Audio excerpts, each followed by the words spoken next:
Ողջույն։ Ես ինձ մի փոքր հեռու եմ նստել, որովհետև մեր այսօրվա ձևաչափը, ինչպես նշել էինք, ինտերակտիվ է լինելու եւ այս աթոռը թափուր է, որովհետև հնարավորություն ենք ունենալու լսել նաեւ դահլիճի տեսակետներ։ Մի փոքր ձևաչափը ներկայացնեմ, ընդհանուր առմամբ 3 մեծ բլոկի հարցեր ենք քննարկելու եւ նաեւ հնարավորություն ենք ունենալու այդ յուրաքանչյուր բլոկի ավարտին ունենալ մեկ հյուր մեր ունկնդրից, ովքեր կկիսվեն արդեն իրենց կարծիքով, փորձով, գուցե հարցերով։ Եվ նաև յուրաքանչյուր այս բլոկի հարցի քննարկումից հետո մեր էկրաններին կերևա QR եւ կփորձենք հասկանալ ի վերջո մեր այս ամբողջ զրույցից հետո մեր ունկնդիրները տվյալ հարցի վերաբերյալ ինչ կարծիք են ձևավորել։ Երևի թե այսքանը տեխնիկական ուղղորդումների մասով հարգելի խոսնակներ, շնորհակալություն հրավերը ընդունելու համար եւ մենք անցնենք մեր արդեն պանելային քննարկմանը։ Վերջին օրերին Digitech-ում հատկապես շատ բուրըն է արհեստական բանականության թեման եւ նաեւ այն համատեքստում արդյոք արհեստական բանականությունը սպառնալիք է, հեսա բոլորիս գործը խլելու է, թե ի վերջո հնարավորություն է ընձեռնում մեզ։ Ուսումնասիրում էի նաև համաշխարհային տնտեսական ֆորումի տվյալները, որտեղ նշվում էր, որ մինչև 2030 թվականը մոտ 92 միլիոն աշխատատեղ լրացվելու է արդեն արհեստական բանականության միջոցով։ Միևնույն ժամանակ այդ թվում էլի Digitech-ի մեր շատ հետաքրքիր պանելներից, տարբեր պանելների ընթացքում լսում էինք տեսակետներ, թե որ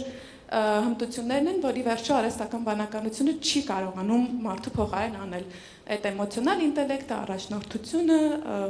էթիկան եւ այլն։ Հիմա այս համատեքստում ուզում եմ հնչեցնել առաջին հարցս եւ երևի Արսեն ձեր կողմից կսկսենք։ Այս ամեն ինչը մի հատ բերենք կրթական համատեքստ եւ ելի նշեմ, որ հիմնական հանրակրթության մասին ենք խոսելու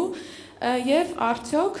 այս ամբողջ փոփոխությունները նշանակում է, որ մենք ուսուցչի կարիք չենք ունենալու եւ արդյոք ուսուցչի մասնագիտությունը շարքում է, որ այդպես վերանալու է կամ ինչքանով ենք մենք մինչև վերջ գիտակցում ուսուցչի դերակատարությունը կամ այդ դերակատարության վերափոխումը այդ ժամանակի ընթացքում։ Բարև ձեզ, շնորհակալություն հրավերի համար, Տաթև ջան, ասում եմ թեթև կատակ անեմ, դու երևի հեռու ես նստել, որովհետև լավ տեղյակ ես, որ այսօր լավ թեժ ա լինելու քննարկումը։ Մենք այդպես պլանավորել ենք։ Հիմա փորձեմ անդրադառնալ հարցին, միշտ շատ դժվար է առաջի խոսնակ լինել եւ ոնց որ տենց տոնը տալ։ Տեսեք, արհեստական բանականություն դա մի նոր է, ինչ ասեմ, իրականություն է, որը որ մենք այսօր տեսնում ենք, ու դա կարելի է ասել հերթական ինչ որ ժամանակահատված հետո ինդուստրիալ, ասենք, հեղափոխությունն է, ես կասեի տեխնոլոգիական հեղափոխություն, եւ մենք այսօր պետք է փորձենք այդ արհեստական բանականության հետ ոչ թե մրցենք, ոչ թե ինչ որ դեմ լինենք կամ ինչ որ ձևով պայքարենք իր դիմաց, այլ պետք է փորձենք ինտեգրեյտ անել մեր այսօրվա կյանքը։ Ու դա ես նաեւ ասեմ, որ երևի 90% մասնագիտություններին է վերաբերվում, եթե ոչ 100% մասնագիտություններին, որովհետև իրակիրառմամբ մենք կարողանանք շատ ավելի արդյունավետ, շատ ավելի արագ, շատ ավելի նաև ճշտագույն ձևով ստանալ մեր ներկայացված խնդիրների լուծումները։ Հիմա անդրադառնանք ինչը վերաբերում է ուսուցչի դերին։ Ես կուզենայի առաջնային մենք հասկանանք ուսուցչի definition-ը, էլի, ինչ ենք մենք պատկերացնում ուսուցիչ ասելով։ Եթե մենք պատկերացնում ենք, որ ուսուցիչը դա ընդհանրապես գիտելիք տրանսֆեր անողն է, դո ասեմ, որ հա, արհեստական բանականությունը կփոխարինի դա, բայց քանի որ ուսուցիչ ասելով մենք միայն դա չենք պատկերացնում, որովհետև ուսուցիչը դա կուլտուրայի փոխանցող է, ուսուցիչը դա մանկուց կրթող է, ուսուցիչը դա այն մարդն է, որը որ մեր հանրակրթական դպրոցներում առաջի դասարանից երեխայի ձեռքը բռնած պետք է փորձել իրան մտցնել կյանք։ Եվ այդ կյանք մտցնելը դա տարբեր էմոցիոնալ եւ բաներ ասպեկտների վրա է հիմնված, որը որ Փառք Աստծո, ու ես չեմ կարծում, որ կլինի ինչ-որ մի արհեստական բան, որը որ դա կփոխարինի։ Դրա համար իմ կարծիքով ստեղ պետք է մենք շեշտը դնենք նրա վրա, թե ինչ ենք պատկերացնում ուսուցչի ասելով եւ ոնց այդ ուսուցիչը իր այդ բարձր անունը պահի եւ ոչ թե խուսափի, այլ կարողանա օգտագործել նույն արհեստական բանականությունը իր աշխատանքը ավելի հեշտացնելու եւ իր աշխատանքը ավելի հետաքրքիր ներկայացնելու այն բոլորին, ումը նա կրթելու է։ Արհեստական բանականությունը sense մի հատ բան կա, չէ, ասում է սա եկել ենք մի դարաշրջան հեղափոխությունից հետո, այդ տեխնոլոգիական, որտեղ որ արհեստական բանականությունը թույլ է տալիս մասնագետին, իրոք մասնագետին, շատ ճիշտ ձևով շարունակի իր մասնագիտական կարիերան։ Ու ես շեշտը դնում եմ հենց մասնագետի վրա, որովհետև մասնագետին ոչ մի արհեստական բանականություն չի փոխարինի։ Ոչ մի։ Դա մեզ պետք է, մասնագետները մեզ պետք են, եւ այդ մասնագետները պետք է լինեն ոչ թե ճակերտավոր, այլ իրականում մասնագետներ։ Շնորհակալություն։ Ռեմ։ Արդեն հիմա ողջույն բոլորին, առանց պայմանավորվելու Արսենի հետ աչքի սկսելու ենք մենք մի քիչ մյուս կողմից մոտիկանալ այս հարցին, չենք հասցրել պայմանավորվենք այս թեմայով, բայց նայեք, մենք մի քիչ մեր տեսակետից ենք նայում արհեստական բանականությանը եւ ուսուցչի դերին, հա, մեզ թվում է, որ ուսուցչի խնդիր չկա,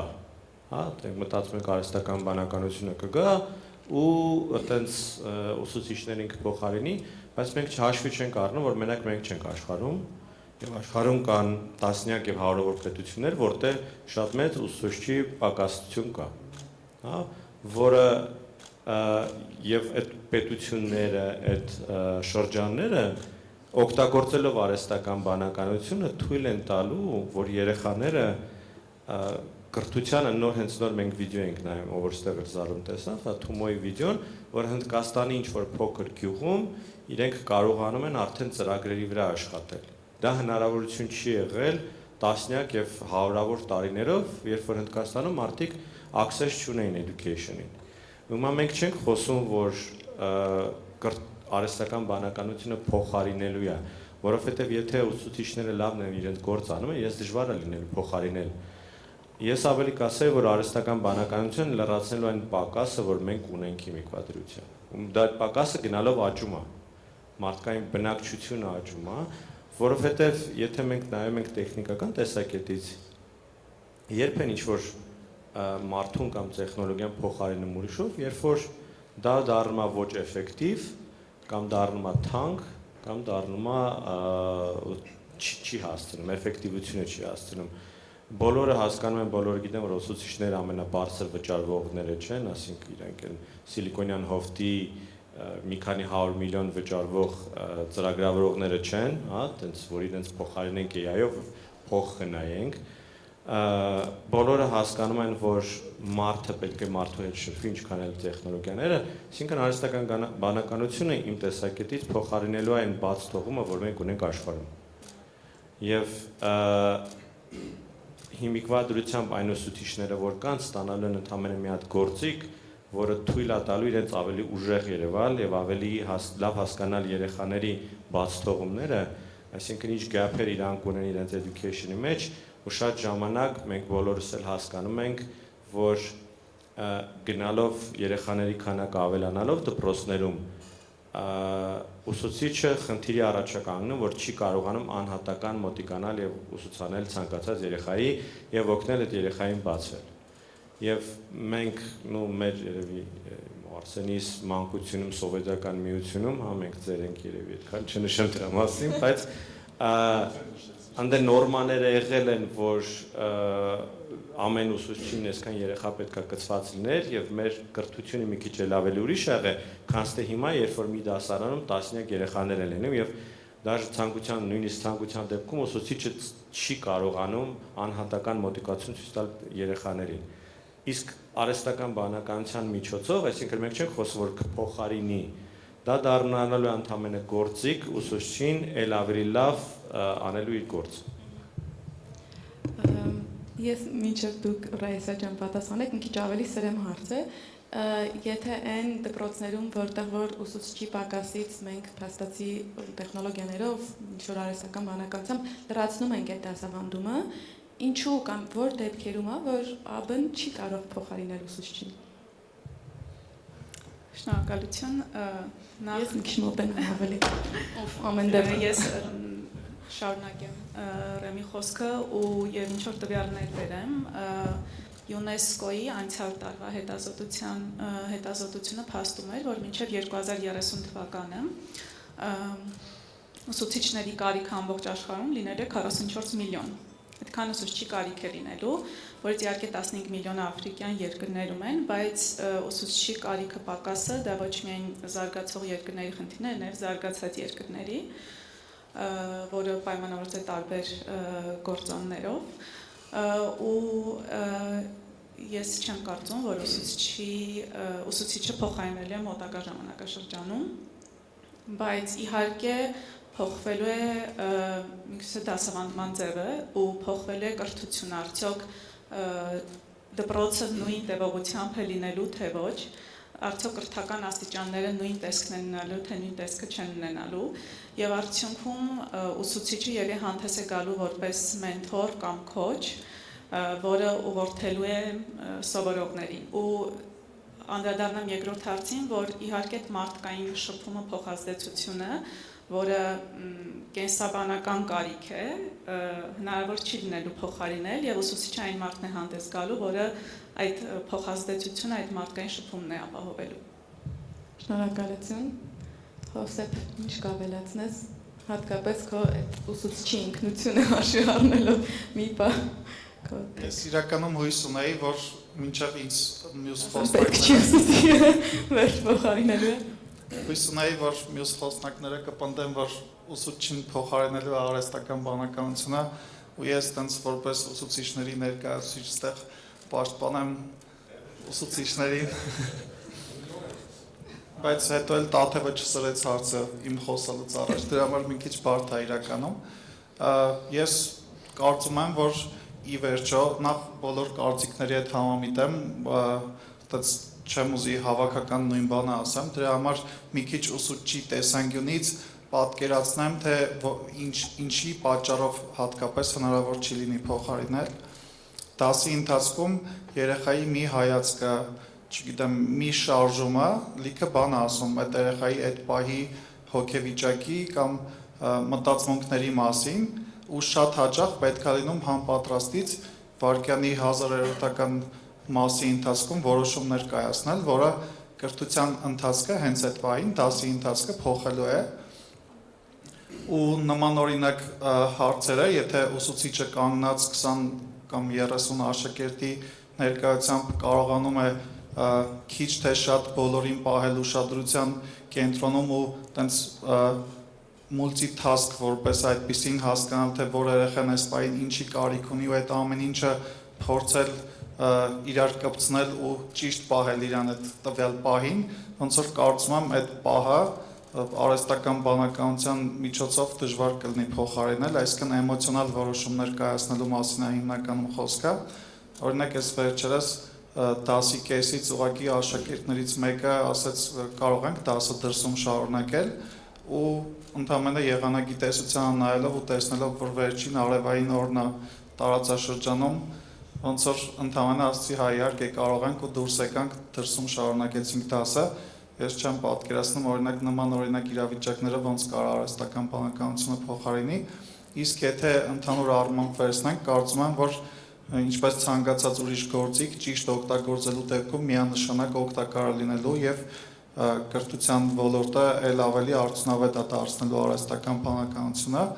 եւ դրա համար շատ կարեւոր է որ նախ ուսուցիչները տեղյակ լինեն արհեստական բանականության գործիքներից հնարավորինս շուտ եւ հնարավորինս մեծամասշտաբ դասընթացներ լինի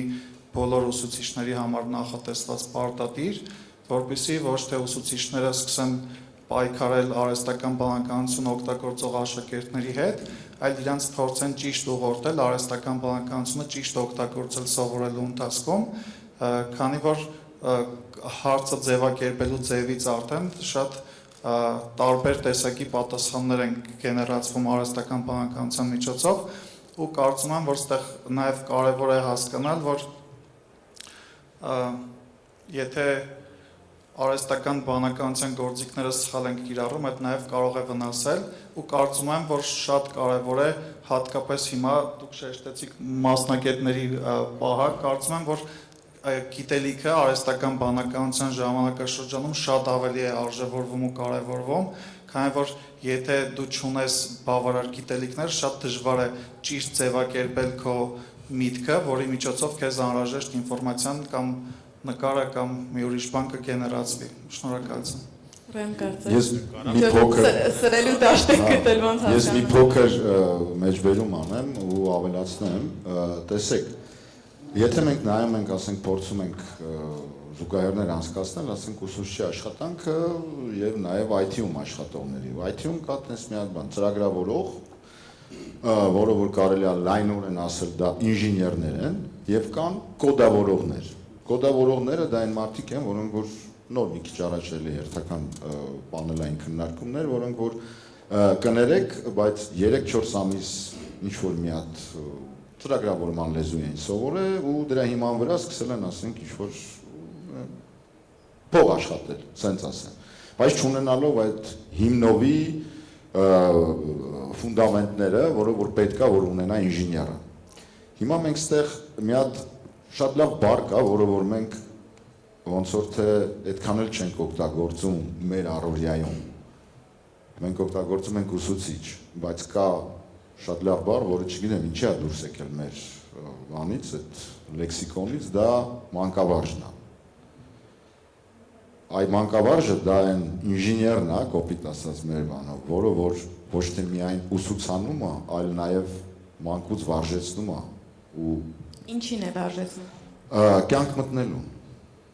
Կյանք մտնելուն է վարժեցնում։ Ու մանկավարժը դա միայն այն մարդը չի, ոնց որ ես նախապես ասացի, որ ինքը գիտելիքը տրանսֆեր է անում։ Մանկավարժը այն մարդն է, որը որ գիտելիքը բացի տրանսֆեր անելուց նաև կարողանում է ճիշտ ուղղություն տա, նաև կարողանում է ճիշտ ձևով կրթել եւ սովորացնել, թե այդ գիտելիքը ոնց ճիշտ օգտագործել եւ հետնել միասին։ Դա այդ էմոցիոնալ մանկավարժը դա նաև պսիխոլոգիայից պետք է հասկանա, ոնց որ Հովսեփը լավ նշեց, այո, դու պետք է նստես դասարանում, ասենք լինելով մանկավարժ, դու կարող ես երեխայի մի հայացքից մի ինչ-որ մի բանից հասկանալ իր հոգեվիճակը, իր այս բանը։ Մեր սովետական ժամանակ այն որ դասատուն մտնում էր բոլորս ոտքի էին կանգնում, հետո նստում ենք, ձեռներն սենց դնում ենք ու սենց սկսում ենք լսել, էլի։ Ասեմ, այտենց մանկավարժներ, այտենց ուսուցիչներ մեզ պետք չեն։ Ու AI-ը դա կփոխարինի իրանց։ Մեզ պետք են մանկավարժներ։ Շատ արդեն մի հատ հարց եմ, իսկ մեզ այդքան շատ խելոք մարդ պետք է ապագայում, թե ոչ։ Խոսում ենք ուսուցիչ, տենց շատանան, փոխարինեն, բանանեն, բայց հարց, մեզ պետք է այդքան խելոք մարդ աշխարհում։ Պետքությունը դրա կա, թե չէ։ Նայած որ կողմից։ Որովհետև ես որպես Հայաստանի մասին չէ, աշխարհի գլոբալ մակարդակով եմ ասում, հա, որովհետև ես ներգաղթել եմ, ես արդեն ուշ է արտագաղթել։ Հա, հիմա բացատրեմ, երբ որ ես արհեստական բանականությունով զբաղվում եմ 8 տարուց ավել, այսինքն մինչև բոլոր դրա մասին գիտեին, ես դրանով զբաղվում էի։ Ու տարբեր կոնֆերանսիաներին մինչև 22 թվականը, երբ որ խոսակցություններ գնում ապագայի մասին արհեստական բանականության, բոլորը խոսում էին, որ արհեստական բանականությունը կվերցնի մեր ձեռքից այն կրկնողական գործունեություններ, ինչ կատարում ենք մենք, հա, մեզ կմնա այն կրեատիվ մասը, այնտենց ուղեղային մասը, խելոք մասը, ինչ որ օրինական գեներատիվ մասը, հա, ինչ է իրականությունը ցույց տալու մի քանի տարի հետո, արհեստական բանականությունը արտակարգ պոեմներ է կարողանում գրի, շատ լավ տեքստ է գրում, նամակների մեծ մասը հիմա Ամերիկայում գրվում արհեստական բանականության միջոցով, LinkedIn-ի պոստերի մեծ մասը գրած արհեստական բանականության միջոցով, դաժե թեորիա կա, որ ինտերնետի արդեն 75%-ից ավելը ինչ ինֆորմացիա գրած արհեստական բանականության միջոցով։ ու հարց առաջանում, եթե այդ կրեատիվությունը, այդ գեներատիվ կոնտենտը, հա, նկարների մեծ մասը արդեն արհեստական բանականություն, վիդեոներն են արհեստական բանականությունով գեներացնում, հիմա մեզ մարդիկ ինչներից են պետք որ խելոք լինեն։ Ես եմ հարց տալի, որպես ուսուցիչների, մեզ արդյոք պետք են կարողա փոքրացնենք դասարանները, ընտրենք ամենախելոք երեխաների, մնացածներին ասեն դուք TikTok նայեք, շարունակեք TikTok նայել, որովհետև մեկը գործ չեք ունենալու ապագայում։ Ես փորձեմ Տակասնում եմ, էլ ասացիք։ Մերսի։ Այդ տեսանկյունից եթե նայենք, կարող է նույնիսկ ընդհանրապես մարդիկ մեզ պետք չեն ապագայում, ոչ թե մեզ, այլ նրանց ովքեր լինելու են մեզնից հետո, էլի։ Այդ տեսանկյունից կարծում եմ, որ ոչ թե մեզ խելացի մարդիկ այդքան շատ պետք չեն լինելու, այլ sense թե նրանց շատ խելացի մարդիկ չեն լինելու, այսինքն եթե նույնիսկ մենք ունենանք լիքը իդեալական ուսուցիչներ, մանկավարժներ, այդ ոնց որ ընդամենը ճանապարհ է, որ ցկտում ցանկություն ունեցող եւ հնարավորություն փնտրող մարդիկ կարողանան ինքնադրսևորվել։ Իսկ այն մնացածը sense տենենց ոնց որ իրանք լինելու են այդ միջակությունը կամ միջինից ավելի ցածր հազար ու մի պատճառներով, բայց պետքա փորձել հնարավորինս իրանցից յուրաքանչյուրին իր հետաքրքրությունների, չգիտեմ, հնարավորությունների շրջանակներում փորձել ինքնադրսևորվելու հնարավորություն տալ, եթե նույնիսկ այդ, չգիտեմ, շատ ինչ-որ հասարակ բան է, էլի։ Այսինքն շատ խելացի մարդիկ պետք չեն, վստահեցնում եմ չեն էլ լինելու։ Իսկ հիմա տենց ավելի փորձեմ, ավելի թեժացնեմ։ Կարող է պետքա տենց ընտրենք այդ հա, չէ։ Կարող է մեզ պետքա ընտրենք այդ խելացի երեխաներին, որոնք պոտենցիալ ունեն, իրենց մանկավարժներին տանք, որ ուսուցանեն, մնացածներին տանք արհեստական բանականությանը, թող այնտեղ ինչ սովորացեց, մի բան կստացվի թե չէ։ Առաջարկ եմ անում, ոնց եք դուք նայում դրան։ Ռայսային լսենք եւ տեսնենք դալիճը ինչ կասի այդ առաջարկի վերաբերյալ։ Ես կարծում եմ, որ հիմա ամենաշատը նաև քննարկում են, թե ինչպես կարող ենք արհեստական բանականությունը ավելի մարդակենտրոն սարքել ու այստեղ ոնց որ երևի բախվում են նաև թեք ընկերությունների շահերը, ֆինանսական ներհոսքերի շահերը մի կողմից ու մարդկային շահերը մյուս կողմից։ Ես ավելի ուտոպիստական մոտեցումներ ունեմ եւ կարծեմ, որ պետք է ամեն սովորողին տալ հնարավորություն իր տաղանդները բացահայտելու եւ ունակությունները բացահայտելու եւ հենց AI-ը, հենց երբ որ խոսում ենք անհատականացված ուսուցման մասին, հենց AI-ը դրան է նպաստելու ու ես կարծում եմ, որ մենք պետք է ոնց որ աշխարհը լավագույնս փոխենք AI-ի միջոցով, քանի որ ես թեք ընկերության ներկայացուցիչ եմ։ Շնորհակալություն ավելացման համար։ Հովսեփ երևի էլի թեքվեմ դեպի քեզ։ Ես մի դեպք հիշեցի հենց մեր դասարաններից, երբ մի դասից հետո մի աշակերտի հետ զրուցում էի, տենց ինքը ասում էր, որ հիմա ChatGPT-ի հետ է շփվում, օրինակ որ հարցեր ունի, իր հետ է կիսվում, հարցնում եմ ինչի ընկերների հետ չես կիսում, դե որտեվ հետո մեկը մյուսին կպատմի այդ բանը, հա, շրջանակը կընդլայնվի, ինչի ուսուցչի հետ չես խոսում, որովհետև չկա այդ վստահության մթնոլորտը, եւ նախորդիվ մենք խոսում էինք մարդ եւ այդ սոցիալական փոխազդեցության կարեւորությունից։ Հիմա այստեղ որտեղ է պետք գտնել այդ բալանսը, որ արհեստական բանականությունը լինի դասարանում հետաքրքրացնելու կրթական process-ը, միևնույն ժամանակ չդառնա կամ չխորացնի անջրպետը ուսուցչի եւ աշակերտի միջեւ կամ մանկավարժի եւ աշակերտի միջեւ։ Կարծում եմ այդտեղ էլի շատ կարևոր է գրագետ օգտագործումը, այսինքն էլի գալիս ենք այնտեղ, որ պետք է հնարավորինս բոլորը կրթվեն արհեստական բանականությունը ճիշտ օգտագործելու, ավելի գրագետ օգտագործելու համար ու երևի պետք է նաև այդ մասին ուսուցիչները առաջի հերթին ոնց որ տեղեկացվեն կամ կրթվեն ու փոխանցեն այդ գիտելիքը։ Խեմ անդադ շեշտում, որ ուսուցիչները, քանի որ հենց իրենք են, որ երեխեքի հետ անկախ իրենց մնացած գործերից անպայման շփվում են ու այդ տեսանկյունից կարծում եմ, որ շատ կարևոր է, որ լավ ուրիշ տեղից հա սկսեմ կամ ուրիշ տեղից շարունակեմ սեպտեմբերի առաջի օրը այս տարի երբ որ մտել եմ դասարաններ առաջին բանը որ ասել եմ խորհուրդ եմ տվել երեխեքին որ իրենք երբ որ տուն գնան, մի հատ փորձեն արհեստական բանականությունը, որ օգտագործում են հիմնականում ChatGPT են օգտագործում, խորհուրդ եմ տվել մի հատ հարցնեն ChatGPT-ին, թե ինչ ինֆորմացիա ունի իրենց մասին ու հնարավորինս մանրամասն նկարագրի այդ ինֆորմացիայի ծավալը ու իրանք տենց շոկի ենթարկված հաջորդ օրը եկան, որ ամեն ինչ գիտի իմ մասին ու նույնիսկ մարդիկ էին եղել, որ փորձել էին տենց հնարավորություն կա ջնջելու իրանց խոսակցության ընթացքը, հետո ինչ որ տենց թաքնված հարցերի միջոցով բարձել էին, որ ամեն դեպքում ինչ որ մի բան ընդեղ մնում է։ Այսինքն այդ առիթներից մեկն է, որ սովորողները եւս մեկ անգամ խորհեն արդյոք ճիշտ է, որ իրանց ամեն ինչով կիսվում են հենց արհեստական բանականության հետ, նաեւ պետքա կարեւոր է իրանց այդ գիտակցությունը հասցնել, որ իրենք չեն շփվում մարդու հետ, այսինքն այն ինչ պատասխան իրանք ստանում են իրենց հարցերին, այդ ընդամենը տեքստային գեներացիայի միջոցով է տեղի ունեցել։ Այդ ընդամենը եմ ասում, իհարկե շատ ավելի լուրջ գործընթացներ են այդ կուլիսներում տեղի ունենում, բայց կարծում եմ, որ հնարավորինս պետքա մարդկանց տեղ հասցնել, թե ինչ բան է ընդհանրապես GPT համակարգը, ինչ է այդ իրանից ենթադրում, ու նաև կարծում եմ, որ հենց պետության մասշտաբով պետքա որոշակի օրենսդրություն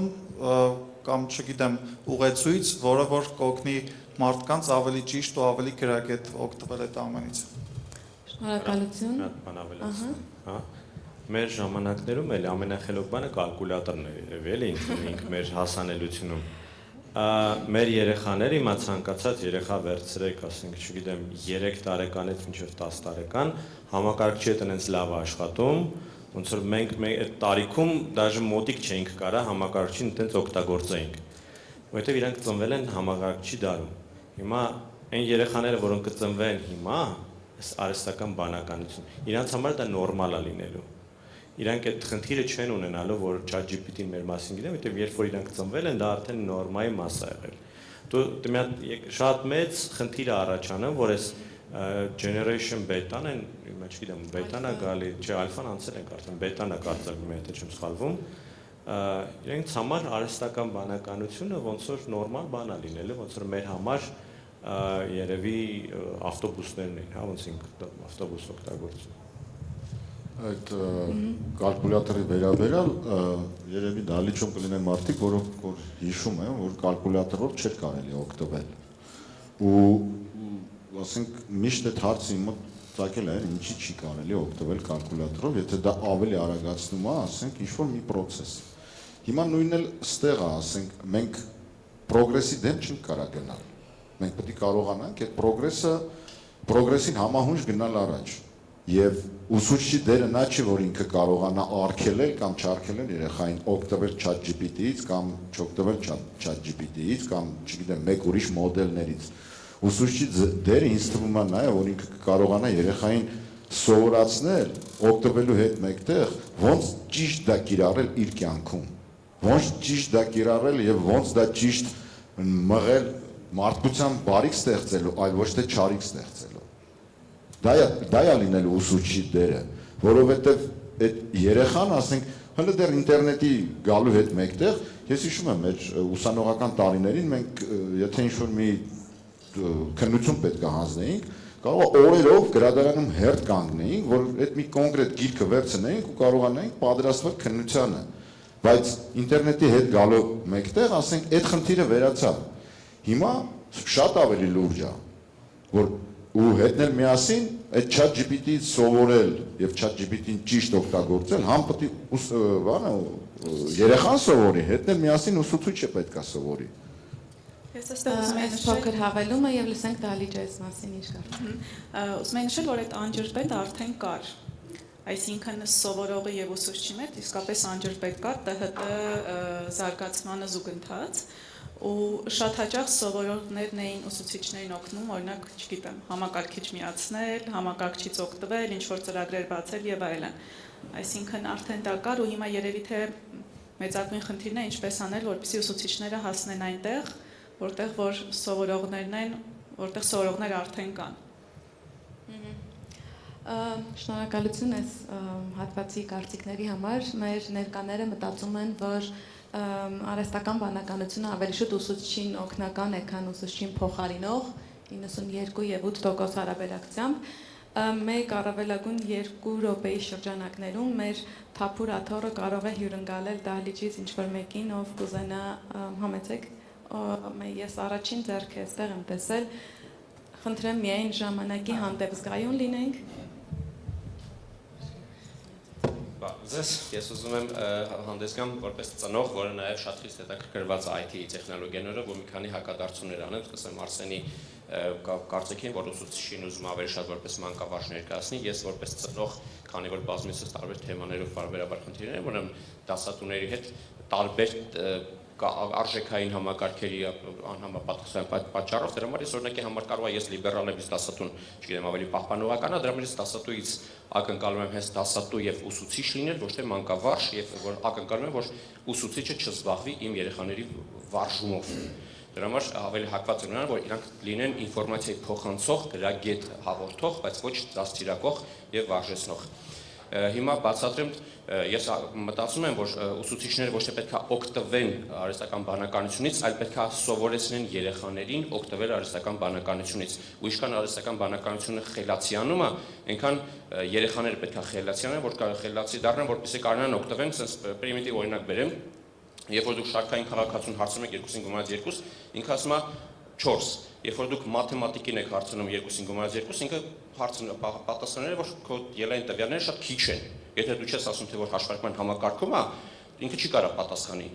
AI-ը այս պահին շարքային քաղաքացու ինտելեկտով է աշխատում, երբ որ ինքը ավելի զարգացավ, երբ որ դու հարցը տվեցիր, ինչ որ մի փուլում ինքը պատասխանելու է, ու դու չես հասկանում, թե ինքը ինչ պատասխանեց, որպես օրինակ այն ավտոստոպեն գալակտիկայի, որ սաղ ինտելեկտի մոլորակի հարցը տալիս են ու պատասխանում է 42-ը, ոչ մեկ չի իմանում, թե ինչ նկատի ուներ AI-ը, որովհետև ինչ է։ Հարցը չէ, կարող եմ մոռացել, բայց պատասխանել չեն հասկանում։ Դրա համար ես ակնկալում եմ, որ երեխաները, նույնիսկ եթե մենք հիմա դիտարկում ենք ինչի համար է պետք խելացի մարդը, նրա համար, որտեղ ամեն ինչ գնում է նրան, որ AI-ը օր-օրի ավելի լավն է դառնում, բայց որպեսզի այդ լավից դու կարողանաս օգտվել, դու պետք է իրան համաչափ զարգանաս։ Ես շատ լավ հիշում եմ, էլի նոր երեխաները չի հիշի։ Հա, բայց հին սերունդի մեջ մարդիկ այն կոմպյուտերը առնում էին, դիսկավոդը օգտագործում էին որպես բաժակի տակդիր։ Ու վաղը նույնը AI-ն առնելու, այսինքն մարդը վերցնելու է գործիք, որը ստեղծում է լուրջ տեքստեր, ու դա ինքը օգտագործելու է ընդհանրապես քֆուր գրելու համար։ Իսկ դրա համար ինքը պետք է զարգանա։ Գիտեմ, որ օգտագործում են, բայց մենք չենք օգտագործում են։ Ձեր անունը։ Արտակ Գաբոյան։ Արտակ, շնորհակալություն ձեզ դիտարկման համար։ Այո, Փորձենք հակադարձել այդ կարծիքին, թե ինձ թվում է թողնենք տարբեր կարծիքների գոյություն ունենալու։ Հա, չէ, որ մենք սկսենք, ասենք, այդպես բանի մեջ մտնել, այո։ հա, դա բավականին երկար է տևելու։ Ես էլի ասեմ, ես իմ կարծիքին եմ ու ճիշտն ասած իմ երեխաները բավականին մեծ են եւ անցել են այդ ամեն ինչով ու նաեւ ասեմ այստեղ ոչ մեկ չի խոսում նրա մասին որ ծնողի դերը որպես մարդ դարձնել դա դասատուն պետք է անի կամ նույն մանկավարժը ես ծնողը ոնց ասեմ շատ ժամանակ ծնողը այդ ամբողջ ժամանակը չունի որ ինքը կարողանա տրամադրի նամանավանդ մեր այսօրվա դարում Հա, կարող եք ասել, որ work-life balance, ընտանիքի համար պետք է ժամանակ գտնես, պետք է բան անես, պետք է հա, այդ սա պիտի է, բայց այդ պիտիները մենք ինչքանով ենք հասնում այդ պիտիներին եւ ինչքանով ենք այդ ամեն ինչը անում, եկեք ամեն մեկը ձեռքը դնի իր սրտին ու ասի այդ պիտիների քանի տոկոսն է, հիմա կարելի է մի հատ այնց սիրուն հարց բան անել։ Բայց ձերը դրած սրտին է ասել եւ դրա համար ես ասում եմ մանկավարժի դերը շատ կարեւոր է։ Հակառակ դեպքում դեր, որը որ փոխանցի գիտելիք, այդ ժամանակ միայն փոխանցող, գիտելիք փոխանցող, այդ ժամանակ ցավոք սրտի կլինի այն ինչը որ կանխատեսում են 2030 թվականներին, ուսուցիչների քանակը կկրճատվի, չգիտեմ, կեսով կամ 70%-ով։ Փոքր բան ավելացնել է, որպես ծնող դուք հարց ասեցիք, որ չեք ուզում մանկավարժ լինի, ուզում եք ուսուցիչ լինի, բայց ցավոք սրտի դա անհնար է լինելու, որովհետև երեխաները օրվա մեծ մասը անցկացնում են դպրոցում։ Ես այդ խնդիրի հետ բախվել եմ ինքս, որտեղ երկար տարիներ ապրելով ԱՄՆ-ում, կորոնայից հետո շատ տարբեր բաներ փոխվեց, երբ որ ես հասկացա, որ կրթական համակարգն հենց է փոխվել, որ վերևից պարտադրում են, որ ուսուցիչը դառնա մանկավարժ ու սխալ բաներ, արժեքներ թելադրի դպրոցներում։ Փորձեցի ես մի քանի տարբերակներ ունեի, հա, այսինքն կամ ոչ մի բան չանեի, որ իմ համար իհարկե ընդունելի չէր,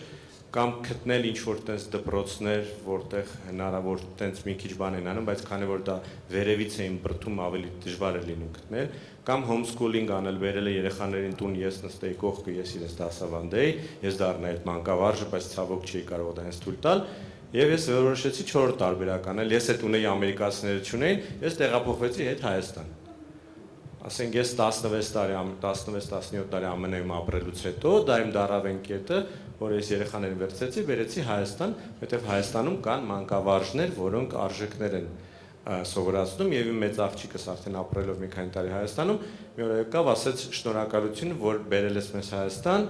որովհետեւ ես հասկանում եմ, որ եթե մնայի այնտեղ, ես ուրիշ ձև կմեծանայի։ Ինքը տեսնում է իր ընկերուհիները ոնց են մեծացել ու հասկանում է ինչ այդ արժեքը արդեն պատկերացնում է։ Դրա համար այդ մանկավարժը կարևոր ավել ասում։ Մի հատ տենց կատակ կա, չէ՞, որ մարդիկ հետ են գալիս Հայաստան, հենց այդ ինքնաթիռով վայրեջ կա կատարում, այդ տրապի վրա հայրը տղային ասում է՝ «Դե հիմա ինձ դատի տուր»։ Մեր շնորհակալություն կարծիքների համար, նաև մեր առաջին հատվածը ամփոփելու առումով, փաստորեն մենք այդպես կոլեկտիվ ընդհանուր կարծիքի եկանք, որ դասավանդումը, ուսուցչությունը առնվազն տեսանելի ապագայում չենք տեսնում, որ փոխարինվելու է արհեստական բանականությամբ, եւ այստեղ կարևորում ենք սոցիալական փոխհաստատությունը, մարդ շփումը եւ նաեւ կարծես անուղակի նաեւ հակասական, հա, կարծիքներով անդրադարձ արեցինք ըստ էության կրթության դերին ու հիմնական նպատակին, որ եթե իրան դիտարկենք որպես միայն գիտելիքի փոխանցման ճանապարհ, ուսուցիչը վաղուց արդեն միակ գիտելիքի աղբյուրը չի եւ այդ գիտելիքի աղբյուրները շատ են ու այստեղ կարեւոր է նաեւ աշակերտի ինքնաբացահայտումը, ի վերջո ոնց որ կրթություն նաեւ արժե համակարգի ձևավորումը եւ այս քննարկումներից առաջ անցնելով, քանի որ COVID-ից նաեւ հիշեցիք, երբ որ ոչ շատ հեռու 2020 թվականին ցավոք սրտի մենք բախվեցինք COVID-ի հետ եւ անցանք lockdown, որ ամբողջ օրը մտածում էի հայերեն ոնց ասեմ, փաստացի փակվեցին դպրոցները, մենք հասկացանք, որ չենք կարողանում կազմակերպել կրթական գործընթացը եւ փաստացի բավական երկար տևեց այդ ադապտացիան ընթացքում աշակերտների զգալի մաս դուրս մնաց կրթական գործընթացից, դրան բախվել ենք նաեւ մենք մեր հիմնադրամով եւ այս առումով հաշվի առնելով այս համատեքստը միևնույն ժամանակ այն որ անգամ ուսուցչի արկայությունը մեր համայնքներում անհամաչափ է եւ նախորդ շրջանում Ռեմը խոսում էր որ աշխարհում կա ուսուցչի պակաս, Հայաստանում էլ կա ուսուցչի պակաս, ամեն տարի շուրջ 600-700 թափուր հաստիկ կա եւ նաեւ այդ պատճառով մեր դպրոցներում շատ առարկաներ պարզապես չեն դասավանդվում։ Հիմա այս երկու առաջին հայացքից հակասական համատեքստերը հաշվի առնելով Ռայսա առաջինը ձեզ երևի ուղեմ հարցս, ինչպես է անդրադառնում տեխնոլոգիական զինումը այս կրթական անհավասարության վրա, խորացնում է այդ անհավասարությունը, թե օգնում է հաղթահարել։ Կարծում եմ երկուսն էլ մի կողմից, քանի որ այն ծրագիրը, որ այժմ մենք իրականացնում ենք, օգտագործում է տեխնոլոգիաները, որպեսզի կրթությունը հասցնի գյուղական համայնքներային դպրոցներ, որտեղ կան բացակա ուսուցիչներ, հա։ Մենք առցանց կրթություն ենք իրականացնում այն դպրոցներում, 100-ից ավել դպրոցներում, որտեղ այս կամ այն առարկաների ուսուցիչները չկան, ու դրանք դժվար հասանելի սահմանամերձ գյուղեր են, փոքրաթիվ սովորողներով եւ այլն, այն գյուղերը, որտեղ նաեւ թիչվոր արմենյան, հա, ուսուցիչներ ունի։ Եվ այս առումով իհարկե տեխնոլոգիան մեզ հնարավորություն է տվել այդ մարտահրավերը լուծելու ու նաև լուծելու ավելի որակյալ եւ արդյունավետ լավ ուսուցիչներով, որոնք միգուցե հակառակ դեպքում չհայտնվեին այդ գյուղերում դասավանդում իրականացնելու։ Բայց մյուս կողմից էլ իհարկե տեխնոլոգիական անհավասարությունը անջրպետը բավականին մեծ է, որովհետև սովորողները մարզային դպրոցների, գյուղական դպրոցների չունեն սարքավորումներ տանը, կամ ունեն սահմանափակ թվով սարքավորումներ, ինտերնետի հասանելիություն չունեն, սահմանափակ թվով հասանելիություն ունեն, ու նաև դպրոցներում այդ խնդիրը իհարկե կա, հա, այսինքն օրինակ թվային գրագիտության դասը կարող են անել դասարաններում, որտեղ 20 աշակերտ է, բայց 10 համակարգիչ։ Լավագույն դեպքում։ Լավագույն դեպքում, այո։ Այնպես որ երկու կողմ ունի, հա, բայց այս դեպքում իհարկե ինֆրաստրուկտուրաները հարստացնել, այս ճանապարհով մենք կարողանանք նաև հասանելիություն տալ գյուղական համայնքների դպրոցներին եւ սովորողներին, ու նաև իհարկե զարգացնել ծնողների գրագիտությունը, որպեսզի նրանք աջակցեն սովորողին սարքավորումները, տեխնոլոգիաները կիրառել կրթություն ստանալու նպատակով։ Շնորհակալություն, Արփեն։ Ես մի քիչ բանով մոտենամ, էլի տեն ոչ թե դեմ լինելով, այլ այդքան չհամաձայնվելով, վերջի տվյալներով ոնց որ թե Հայաստանում ինտերնետի այդ coverage-ը, թեկուզ հասանելիությունը թեկուզ խորը գյուղերում ինձ թվում է հասել է մոտավորապես 90 եւ ավել տոկոսի։ Վերցնել եւ ասել ասեմ ֆինանսական վիճակի մասին, որ պարզապես ավելացնեմ, ֆինանսական վիճակի մասին ավելացնեմ, ասենք, չգիտեմ, 30-40 հազար դրամ կարող է գյուղում դա մեծ գումար է, բայց դա տալիս է հնարավորություն ձեռք բերել հեռախոս, որի միջոցով որ դու կարող ես առանց ոչ մի խնդրի չունենալով դպրոցում կոմպյուտեր, օգտվես եւ հետնել միասին, ինչը քեզ հետաքրքրում է ChatGPT-ից հետ ստանաս։ Հələ ես միայն ChatGPT-ն եմ ասում, ChatGPT չի, ասենք հազարավոր մոդելներ կան, որոնք որ ասեմ նաեւ անվճար են։ Եթե դու ավելի խորացված ինչ-որ բաներ ես ուզում անես, հա, կարող ես վճարես, ասենք $20 ամսական։ Ես չեմ ասում, որ իրանք այդ $20 անվճար են։ Բայց այստեղ գալիս է այդ հարցն էլ ոնց որ փակվում է։ Ինչը վերաբերվում է ուսուցչի, որոնք որ տարբեր գյուղական համայնքներում չկան կոնկրետ, ասենք դոմեյնին ծանոթ ինչ որ ուսուցիչ, ասենք բիոլոգիայի ուսուցիչ չկա, ու սխալ կլինի, որ ֆիզկուլտուրայի դասատուն բիոլոգիա դասավանդի։ Ես ասում եմ ավելի լավ է մենք դա ի սկզբանե դրա մասին մոռանանք ու տանք հնարավորություն նույն տեխնոլոգիաներին այդ ամբողջը երեխաներին կրթի, քանց թե մենք սխալ կրթություն տանք երեխաներին, որովհետև ես էլի եմ ասում, մասնագետը դա այն է, որը որ մասնագիտացված է ու կոնկրետ իր ոլորտում ունի նվաճումներ եւ հետնել միասին մասնագիտական պատրաստվածություն։ Հակառակ դեպքում մենք ունենալու ենք շատ սխալ հասարակություն, որին որ մենք կրթելու ենք ինչ որ կիսատ պրատ։ Կրեատիվություն է կարելի անել։ Դպրոցում եթե չկա ինչ որ մի բան, շատ հեշտ է, ասենք այդ նույն դասավանդումը անել ավատարի միջոցով, որը որ երեխան կտեսնի, ասենք մի հատ տենց հետաքրքիր դասավանդող, որը իրան կկրթի այդ կրթությունը կտա, բայց հետնել միասին նենց չի, չէ՞ որ դպրոցը ընդհանրապես դասատու չկա, ընդհանրապես մանկավարժ չկա, այն մանկավարժն էլ իմ ասածը կփոխանցի այդ երեխային այդ դասաժամերի ընթացքում, բայց սխալ ուղղություն ընտրել եւ քիմիայի դասատուին, չգիտեմ, հոգեբանություն պարտադրել, որ ինքը երեխային սովորացնի, ինձ թվում է դա սխալ է։ Այստեղ ուղղակի մի քանի էլի նաև մեր փորձից ու տվյալներով կիսվեմ։ Հայաստանի դպրոցահասակ աշակերտների 1/3-ը չունի այդ անձնական հեռախոսները, որպեսզի կարողանա դրանով օգտվել, եւ նաեւ տնային տնտեսությունների 50%-ում չկա այդ հասանելիությունը, եւ ինչի մասին Ռայսան էր խոսում, այդ այն դեպքերն են, որտեղ առարկաները դպրոցում չեն ուսուցանվում, որովհետեւ այդ ուսուցիչի չկա։ Այսինքն դպրոցը հեռավար է ստանում այդ ուսուցումը, ստացվում է դրա համար պետք է լինի դասասենյակ, որը պետք է կահավորված լինի, ուսուցիչ, որ կարողանա այդ կահավորումից օգտվել, որպեսզի միացնի համացանցով մեկ այլ դպրոցի, օրինակ քիմիայի ուսուցչին, եւ կարողանան առցանց տարբերակով քիմիայի դասավանդում ունենալ, որպեսզի այդ ֆիզկուլտուրայի ուսուցիչը չզբաղացնի քիմիայի ժամերը, զուտ որ չգիտեմ, մեր ժամանակ էլ օրինակ ֆիզկուլտուրայի ժամերը ամեն ինչի համար էին, բացի ֆիզկուլտուրայի։ Հիմա այս կոնտեքստում անհամաչափ զարգացումը որքանով է էլի ես կամ այդ բարդ հարցին խորացնում կրթական անհավասարությունը։ Եփրեմ։ Ես ուրիշ բան եմ ուզում ասեի, անկեղծ ես ուզում եմ մի քիչ էլ ավելի թեժացնեի, ասեի, որ ուսուցիչները պարտվելու են արհեստական բանականությունը։ Մի քիչ ուրիշ կոնտեքստով սա ներկայացնեմ, էլի։ Բացատրեմ ինչու, տեսնեմ կհամաձայնվեք իմ հետ թե ոչ։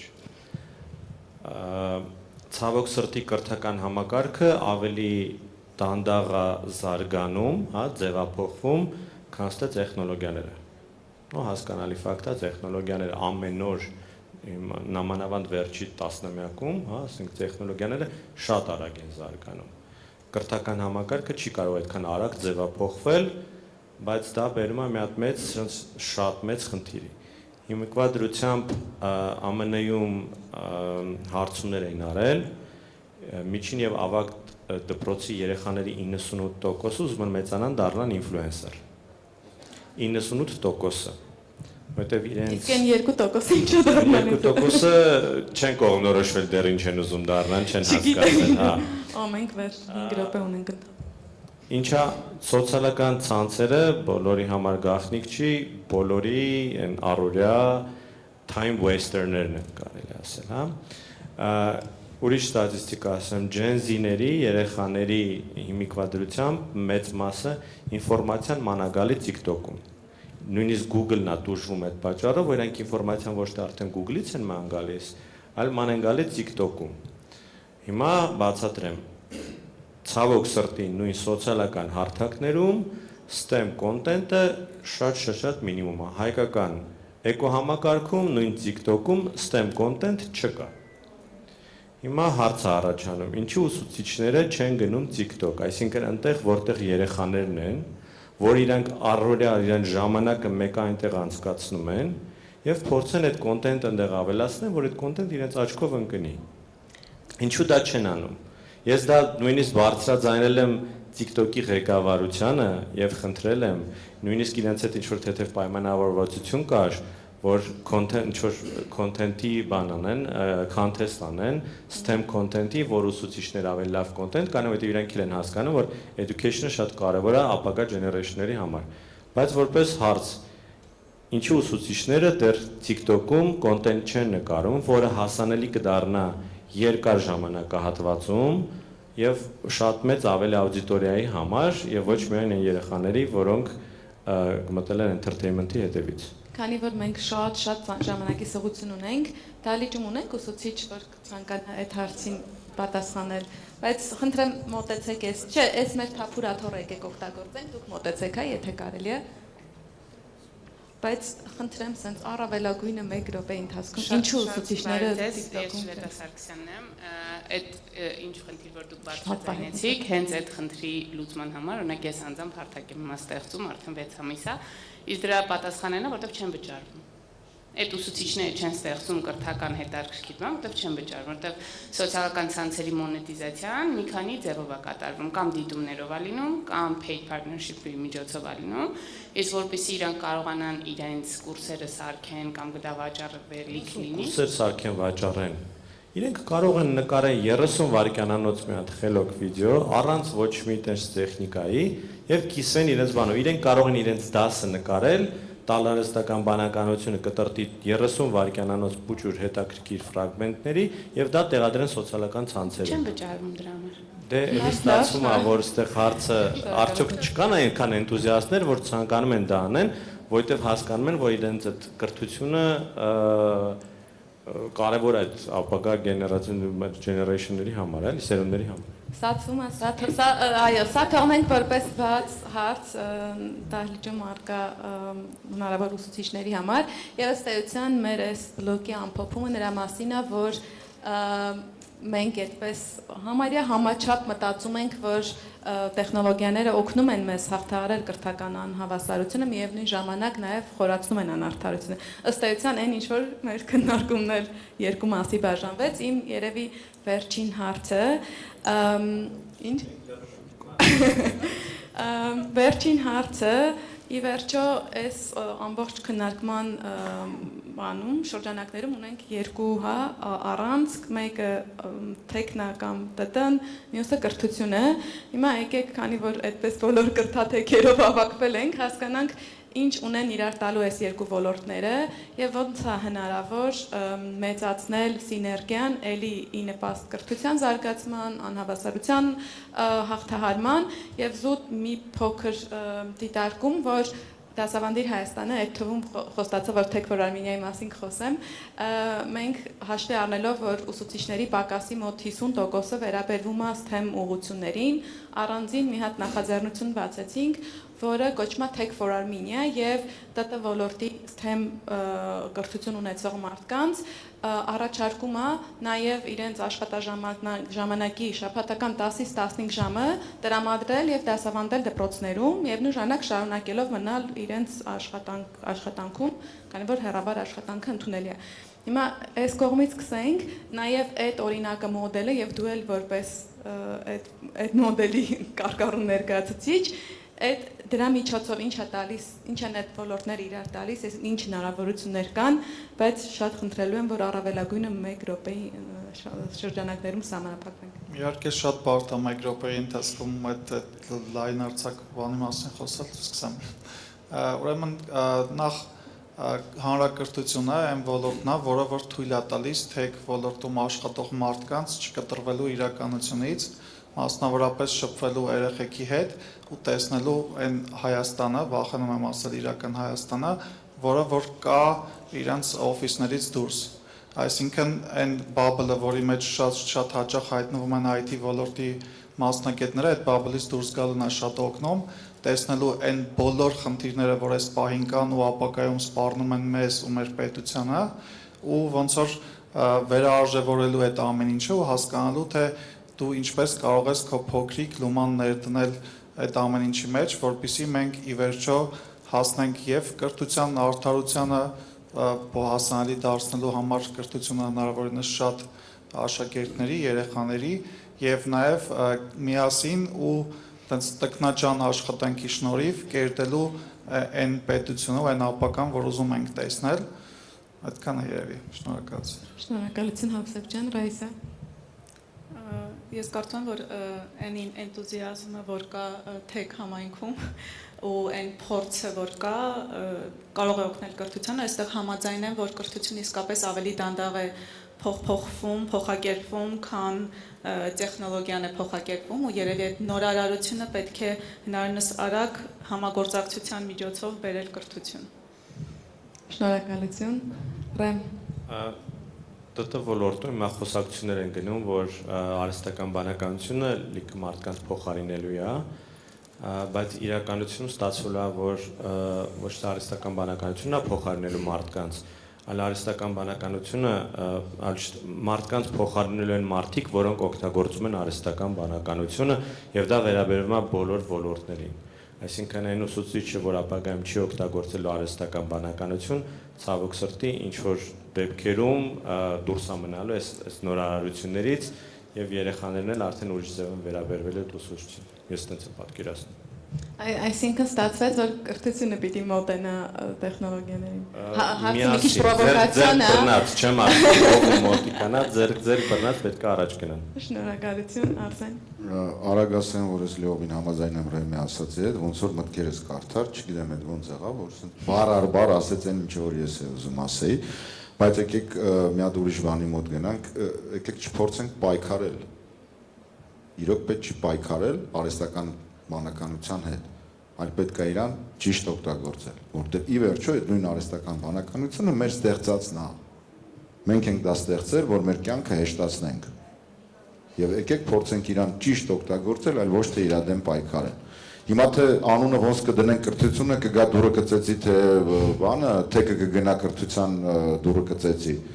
Մի քիչ պրովոկացիոն է էլի այս ամեն ինչը, բայց եկեք այն որ ասում է բան էլի, win-win։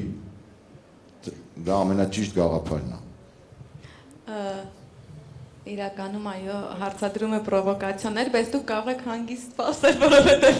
մեր ունկնդիրները մտածում որ կրթությունը պետք է մոտենա թեկին, այնպես որ մենք ձեզ կմոտենանք։ Մենք ձեզ անձնական նամակով կրենք։ Մի վերջին մտքի հնարավորություն դահլիճից այս թեմայի շրջանակներում։ Լավ, եկեք վերափոխենք հարցի եւ սա լինի մեր վերջին հարցը։ այս հարցում։ Ապա Բանականությունը արհեստական լինում է թե ոչ, թե դա մարքեթինգային քայլ է։ այս վերջին հարցով էլ կամփոփենք մեր պանելը, երևի հարցին պատասխանեն Ռեմը կամ Արսենը։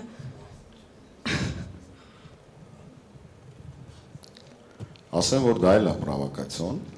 Սեթրակ ջան։ Եթե խոսում ենք բանականության մասին, ու եթե այդ բանականությանը օժտված է մարդ էակը, բնական է դրա արհեստականը չկա։ Եկեք տենց խոսենք։ Եկեք անունը ուրիշ բան դնենք։ Հիմա որ ասում է անունը ուրիշ բան դնելով ոչ մի բան չի փոփոխվի։ Եկեք ընդունենք, որ տեղի է ունեցել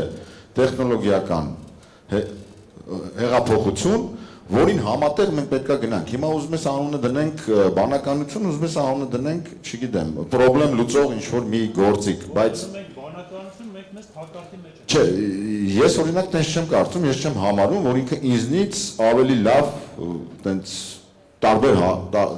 լավ է, սենց ասեմ, շատ քիչ հարցերում ինձնից լավ կգտնի լուծում, որովհետև ի վերջո մենք մարդ ենք, մենք ունենք այդ բանականությունը, մենք ունենք մտածելու հնարավորությունը, մենք ունենք զգացմունքներ եւ մենք ունենք համապատասխան, ասենք, կոնկրետ սիտուացիայում, կոնկրետ տեղ, կոնկրետ պահին, վարքյանին ճիշտ ձևով գործելու այդ բանականությունը, այդ նեյրոնային այդ ցանցը, որ նեյրոնները, որ աշխատում են, դա